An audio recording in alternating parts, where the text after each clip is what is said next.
I've prepared some questions, and these women haven't seen them yet. So what we're going to do is allow for what I call emergent woman's wisdom to happen here. And we'll trust that what gets said is exactly what needs to be both said and heard. My first question is a simple one. Why women? Because it's the age of patriarchy that is dying. Because women have unique, as a gender, we've got compassion, we use conversation to bond, and we look after the kids. And I think it's just time to give women the opportunity in this period of history or after history to show what we can do in terms of protecting the planet, which is being destroyed so rapidly just in front of our eyes. I think that one of the greatest gifts we could all bring to the world is restoring the feminine in all of us. And I think that as women, we have a certain leg up on understanding what that might look and feel like.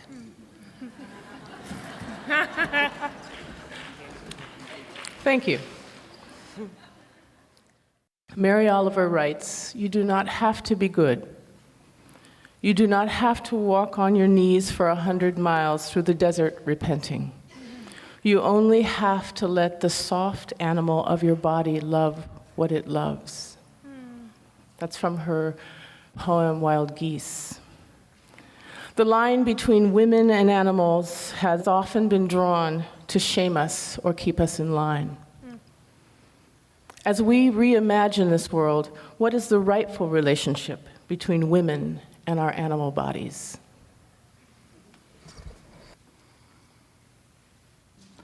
We will call our brothers and sisters to celebrate animals and our animal bodies.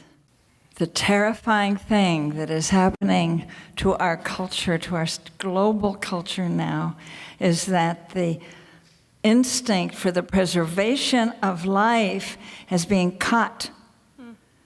There has been a rupture so that we are actually able, as a civilization with the most well-trained minds, to plot how, with our weapons, we can shatter flesh or breathe in flames to be burned that you can't put out, that we can go off and turn a desert into radioactive hell for thousands of years.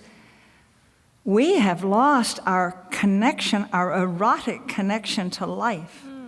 And this is what our greatest task perhaps is, but greatest task. This we have to do, and do it fast.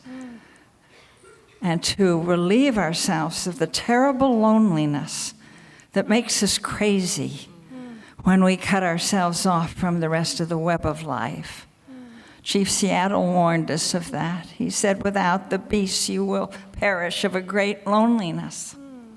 And we're cutting ourselves off from each other as well as our own bodies because of this. So we can praise be that we have bodies, that they can make us sane again. Amen.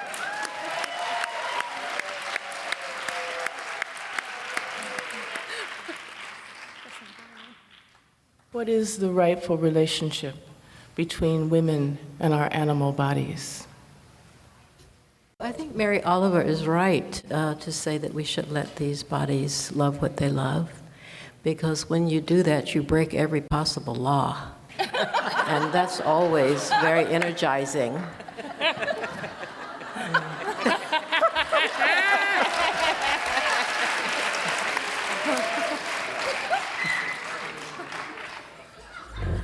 That was so succinct. I love to sit at a table with my mentors. I think about the young people that I work with, and I teach hip hop and modern dance, mostly to teenagers now, and they're exposed to a lot of sexuality through the media. Even though it's really messed up, some of it is good because it's just, at least it's there. It's not like hidden. And then I am able to have the conversation with them, because they'll bring these dances and they want to choreograph them, and it's all to this booty shaking stuff, and all of it is booty, booty, booty, shake, shake, shake, pussy, pussy, pussy, right? And I'm like, okay, sexuality is all good. Your body is beautiful as it is. And it's yours. It's your temple, and you own it. And so when you come from that, when you shake what you have, shake it for you.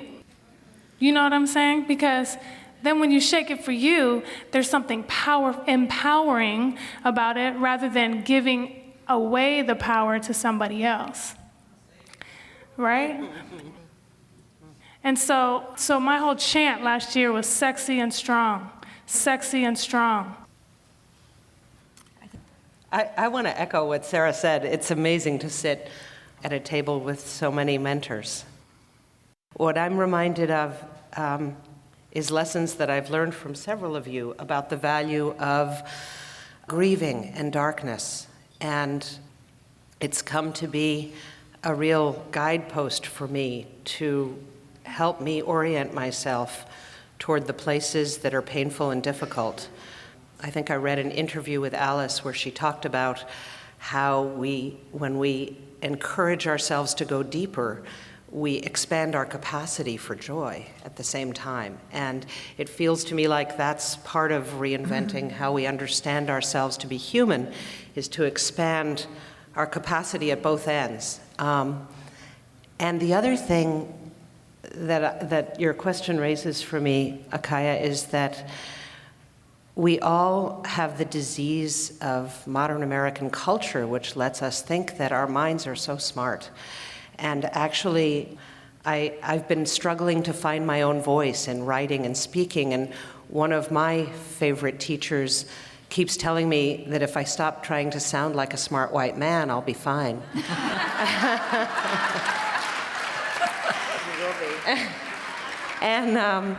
And I realize how scary it is to me to believe that I have within me what I need. And I think that that's part of us reimagining the world, is to know that we have within us everything we need. And some of that is about recognizing the wisdom that's in our bodies and that's in our hearts and our spirits, and not imagining that our minds have to solve it all.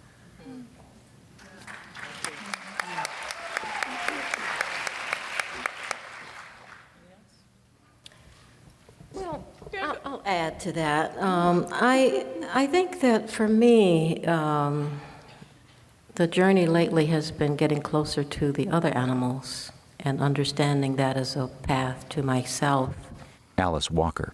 Because about a year ago, it occurred to me that I had married early on, and well, sort of early, and I'd been in many long relationships with people, but I had only truly started to feel married with my dog and my cat. And so I decided that I felt really married to them and that I wanted to make it official. And so I asked, the local priestess to come, and all of our friends, or a lot of our friends, with lots of flowers and lots of kitty treats and dog biscuits. And German chocolate cake for the rest of us. And we had our wedding. And so that is really how I feel now, that the closer we can get to the other animals, the better for us, the more we will understand that we actually do have these animal bodies. Because I learned from my cat and my dog just what it is to really love being alive in the sun, feeling the wind on my face, having really good food, having a nice place to sleep, So that is really, for me, getting more and more free to feel myself as just another one of the animals on the planet.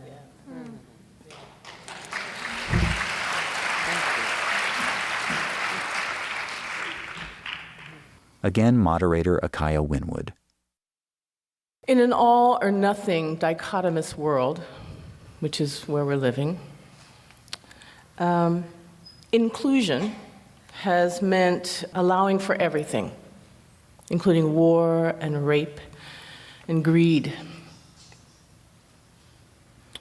What's your wisdom about boundary setting, about limits and how women can do that? How do we say yes and no within a framework of inclusion that also creates a space for other? Joanna Macy. Well, it's an important question because our species and probably complex life forms are all threatened with extinction because we don't recognize limits. There are limits to this earth and the resources we can draw from it. There are limits to the waste we can dump. When I look at what's taught me a lot about limits, which has been the anti-nuclear movement and nuclear waste and nuclear power, I see that women have really stepped forward and taken amazing leadership there over the last quarter century or more. And maybe it's because there's something about being anchored in the body, being child bearers, being washers of the dead. Our minds are anchored to our bodies. We know that, so we know that we can't just go spin off and think that we can draw those lines of exponential growth and think things will be okay. And because we have always known that somebody has to take out the garbage. I'm really proud to see how women have recognized the limits that we must set to the way we are treating the earth and what that we can extract from the earth and dump on the earth.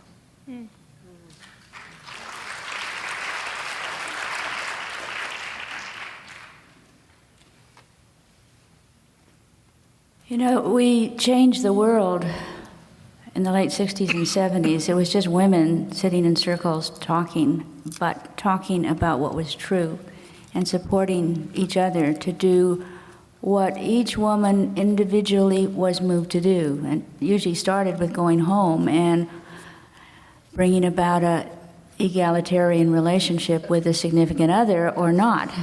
But it also involved marching. It involved doing what you felt you could do and wanted to do. And I think that the whole notion of when a critical number of people change their way of viewing things, humanity changes. And the natural form that women have is actually to be in circle and to talk and to reduce stress by speaking about what's true and then supporting each other to do whatever it is. And I think that the boundary stuff, whether it's with a significant other or it's with some major whatever, corporation, government, that to do it together, to have sisters at your back, so to speak, makes it a lot easier to do. And now it's time for a third wave of the women's movement that has to do with bringing peace to the world.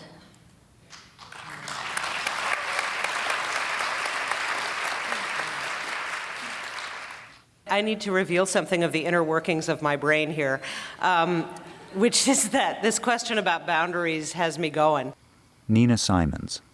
I realize that because I'm much more comfortable generally and have been through most of my life in a kind of boundaryless space where we all feel each other because I tend to feel other people without trying. And I often assign internal gender properties to what I notice in myself. So I notice this boundarylessness as sort of unity and sort of feminine, and I've noticed that my struggle to define limits and to befriend boundaries feels to me like something of the healthy masculine in it. That part of the legacy of this time is that we not only are learning and reclaiming what it means to be a healthy feminine, but what's a healthy masculine. And so I really want to have both of them in me. And one more thing I was going to add is that another little piece from a teacher of mine who's here this weekend, Jeanette Armstrong, who said, you know, there's something very healthy and very needed in this time about the anger that flows up through your feet.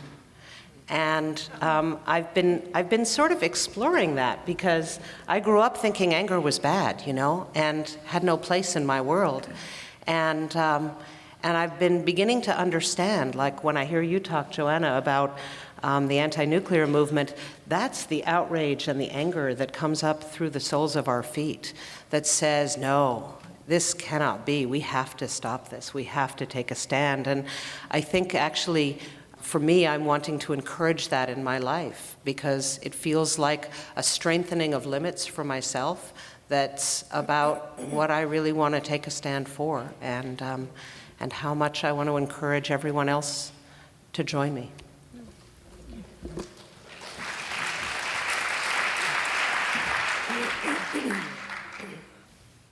Down in my belly, there is a place of deep despair. And sitting right underneath it is my greatest hope and desire for this wondrous and amazing world. What lies under your despair? And what wisdom can you offer us from that place? Joanna Macy. Well, the work that I do in groups is, originally it was called despair work, despair and empowerment. Then it was called deep ecology work because we found that by honoring our despair and not trying to cement it over or talk it away or privatize it into some personal pathology, we found that that pain for our world was a gateway into our full vitality and to our connection with all life. So the other side of that pain for our world is a love for our world that is bigger than you would ever guess from looking at what this civilization posits as the good life. A love so raw, so ancient, so deep, that that if you get in touch with that, you can just ride it. You can just be there, and it doesn't matter. Then nothing can stop you. Mm-hmm. But to get to that, you've got to stop being afraid of hurting. Mm-hmm. The price of reaching that is tears and outrage, because the tears and the power to keep on going, they come from the same source. It's like two sides of the same coin. I do believe that. Mm.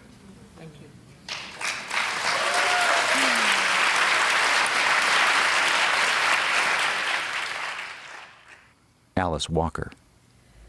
What I find underneath my despair is actually ecstasy.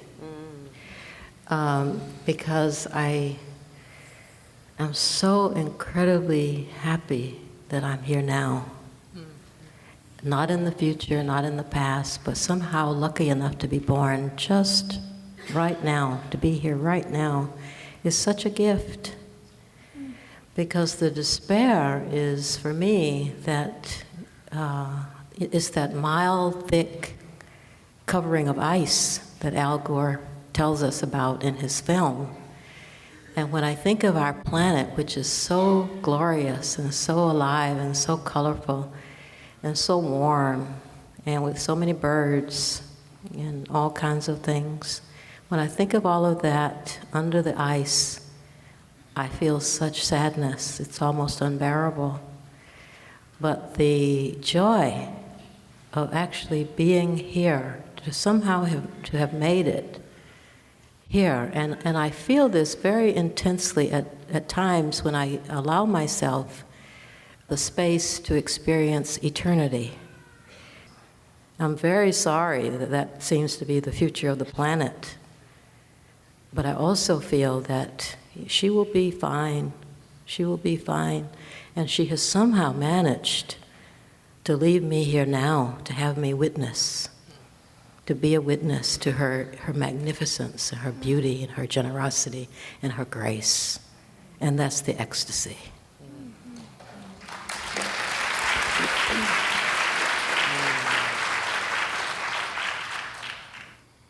Again, moderator Akaya Windwood.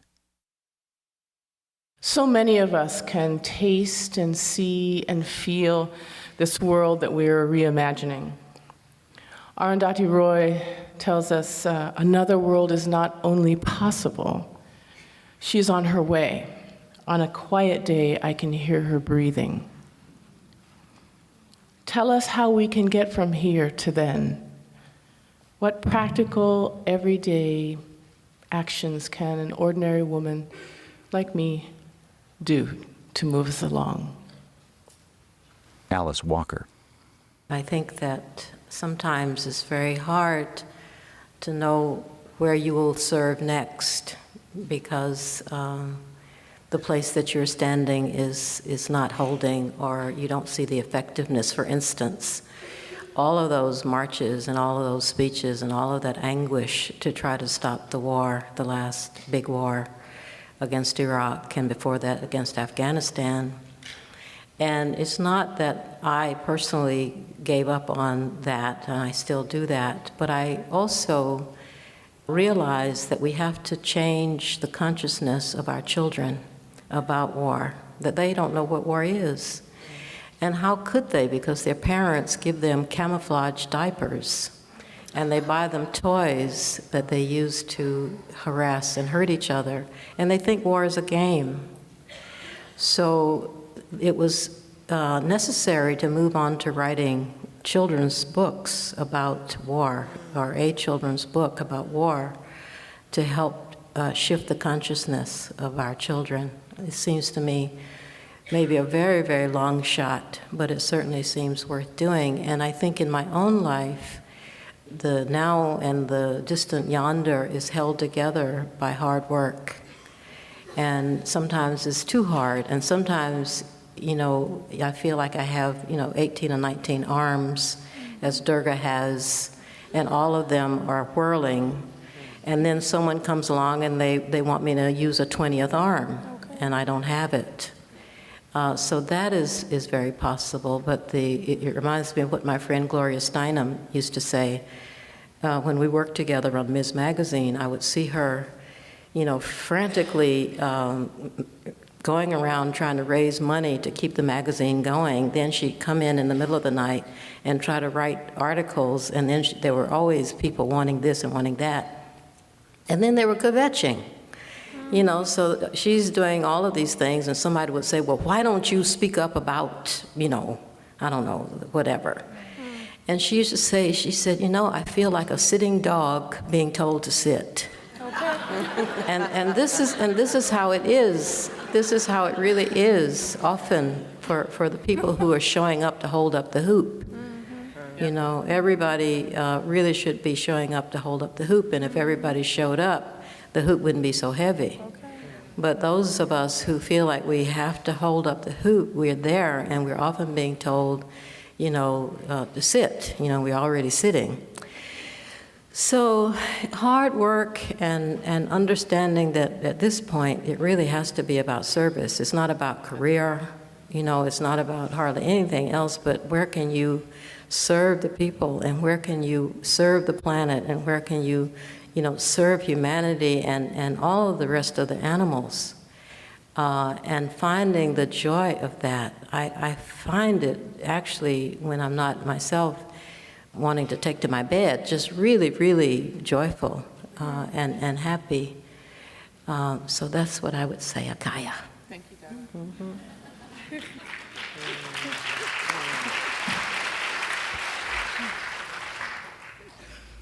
Donna. For me, one of the things that I've wrestled with for a long time has been this idea of reconciling a false dichotomy that I had between self and service. Nina Simons. I grew up believing that service was good, and service was how I was going to get my strokes and prove my worth, and so I spent a lot of years serving things outside myself that I knew were important. And some things changed for me in the last 10 years through a lot of teaching that included some guidance to pay exquisite attention internally to see what made my flame grow brighter, and really notice what my specific assignment is. And what I've been discovering is that there is absolute ecstasy in service that's connected to what makes your flame grow brighter. And that there's no dichotomy and there's no difference. And it's the most joyous work I know to do. And so it feels to me like, you know, part of what we've lost in the sort of plowing under of the feminine is a respect for the work of cultivating our inner gardens and doing our inner work. And for a time, you know, around our house, we call the folks who do inner work to the exclusion of outer work the Naval Academy, because it's navel gazing, right? But there is immense power in connecting up our inner work with the call to serve what so greatly needs us out here. And so that's what I think is to notice where your flame grows brighter and see how you connect up what you most love with what's most needed out there, because it's all needed. And there's no lack, and there's so much creativity in it and uniqueness, and each of us has our own very specific thing to bring, and it's now's the time.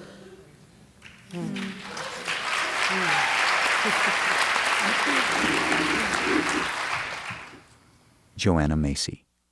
Yes to all that.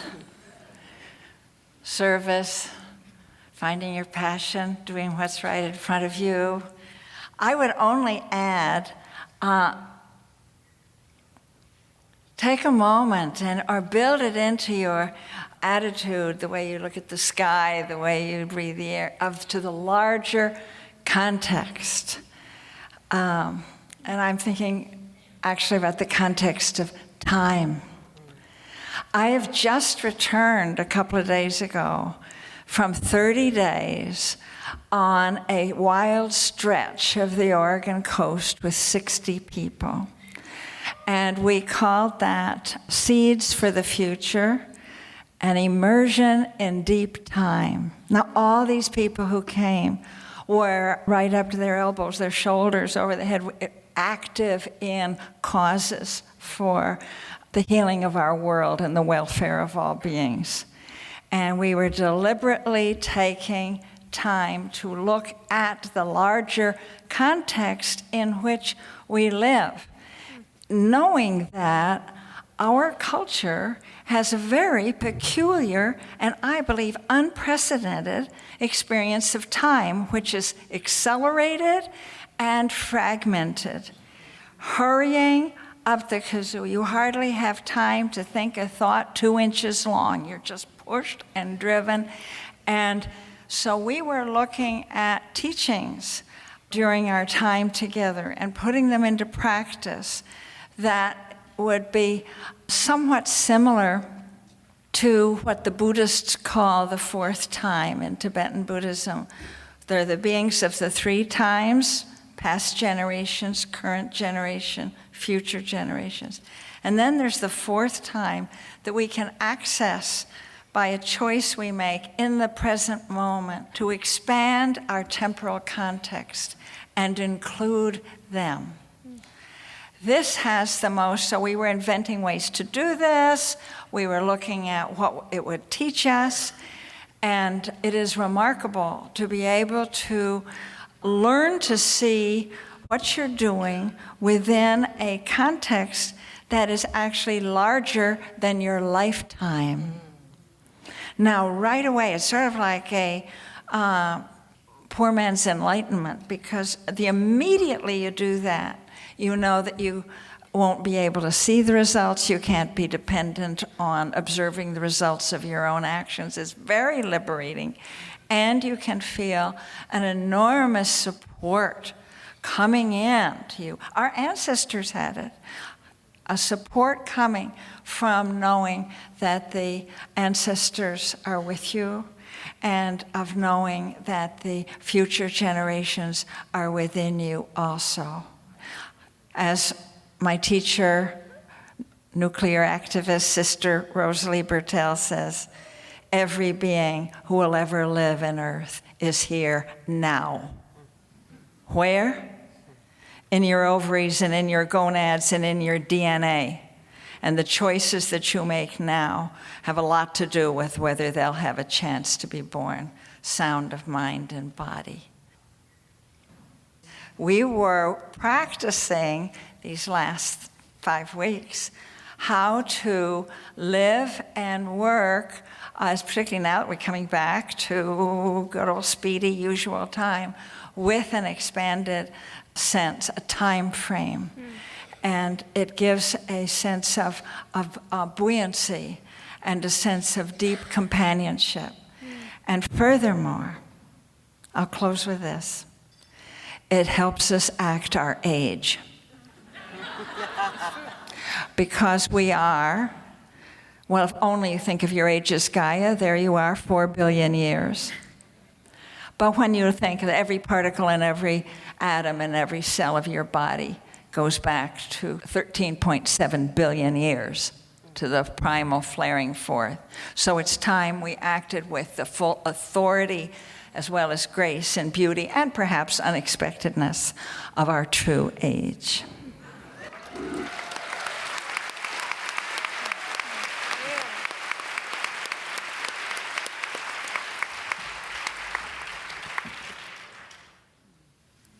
I'm taking a breath of deep gratitude for women. And I invite you to join me in that. I love women. I'm also taking a breath of deep gratitude for these particular women. Please join me in that. I love these women.